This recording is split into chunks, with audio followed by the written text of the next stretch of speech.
Hi, I want to give you a little bit of warning about the Theater History Week. I gave you the spiel about how this is an academic course, it transfers anywhere. 10 hours a week is what you should be putting into this course. And I will have to say that most weeks, I spent a lot of time and effort making sure that I wasn't asking more of you than 10 hours of work a week. And most weeks, it is well under that. Week 1 should take you 4 hours maximum to get through. Week 2 should take you 8 hours maximum to get through. That includes posting your blogs and your quizzes and your tests, pop quizzes and whatever there is to do.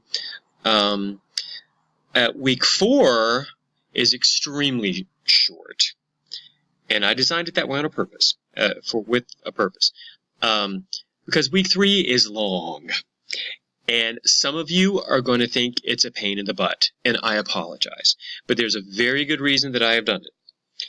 I would click on, so here we are, Theater History Week.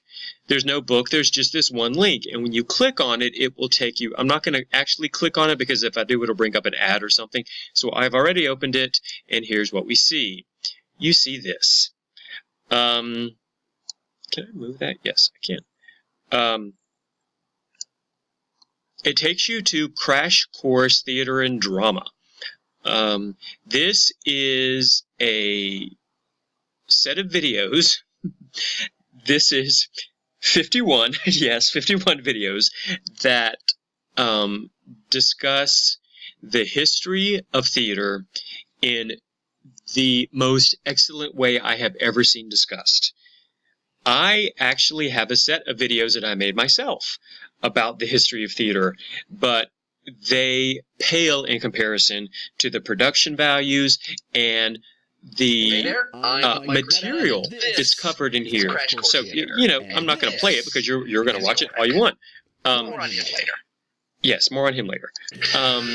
See, I mean, look at the quality of these. The animations and just the information he gives you is so comprehensive and so everything. When I watched these for the first time, I thought, oh my God, I wish I had put that in my video. Oh my God, I wish I had put that in my video. And he gives you synopses and critical feedback on plays that are representative of that period. And I didn't do that in my lectures. So he has knocked it out of the park. They are so well produced, but they are 51. So that's why I didn't load up each single one into the Moodle page, because there would be 51 links to click on. So you are going to have to keep track of watching each one. You know how YouTube works better than I do. If you're taking an online course, I'm assuming you're pretty good with a computer. You're better than I am. So when you click on that link, it'll take you to the first one, to the preview. And then, unfortunately, sometimes, like the second one doesn't have a little number beside it. I don't know why. It would be nice if it did. But most of them do. Well, actually, some of them don't. But if you, and you know how YouTube works, you play it, and then if you stop, when you come back, it'll tell you where you were if you are logged into your account. So it will greatly behoove you to have a YouTube account of your own to take this course in general, because then you'll have another place that will keep track of all the videos that you watched. Well, I strongly recommend you doing that, because when you do, it will see these little red lines. I've watched all of that one. I've watched all of them. Maybe it was on another device, but for some reason, like when I click on this one, it will resume from where I stopped watching. So that's super handy. After I watch a commercial, it will do that. Okay, shut up.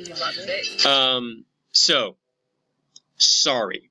If you were, oh my God, they're going to make me watch this no matter what. If you were to, sorry, I paused until that commercial went away. If you were to add, I haven't done the specific seconds and everything, added it up exactly.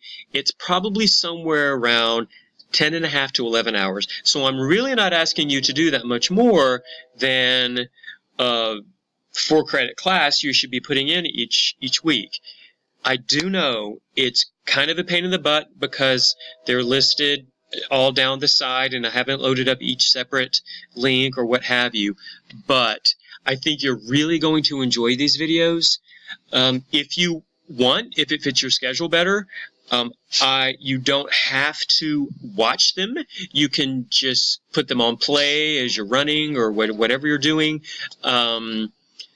It is, of course, great to watch them because of the production values are great and a lot of important text he will put up sometimes. But the very first time I watched them, I was painting the ceiling of my patio, and I was just listening to them and got a great deal out of it. Of course, I have a PhD and I've heard this stuff 1,000 times. Yes, I do recommend that you watch them. But you may want to listen to them also. If push comes to shove, you can only listen to them. That might be acceptable too. I am going to expect a little bit more engagement with this material than with other materials because it is so comprehensive and it is so awesome. And it's really important. And the way that he presents the material is not just facts, this is what straight white men have thought. He presents history of the theater in a very contemporary lens, acknowledging some problematic things that particularly straight white men did in the past. And it's just a wonderful thing. So I hope you love them as much as I do. There are crash courses on many other subjects, so scroll around the crash course thing, and they're produced by PBS, which is, awesome. So, yes, I apologize. Sorry, but it's for a good reason. And I thought about splitting them up in a couple different weeks, but if I did, then it would be really hard to keep track. It would just be a mess. And 11 hours, sorry. So, a little bit of introduction to that. As always, if you have any questions, do not hesitate to ask. Good luck, and I look forward to hearing your responses to these videos because I think they're awesome. Bye.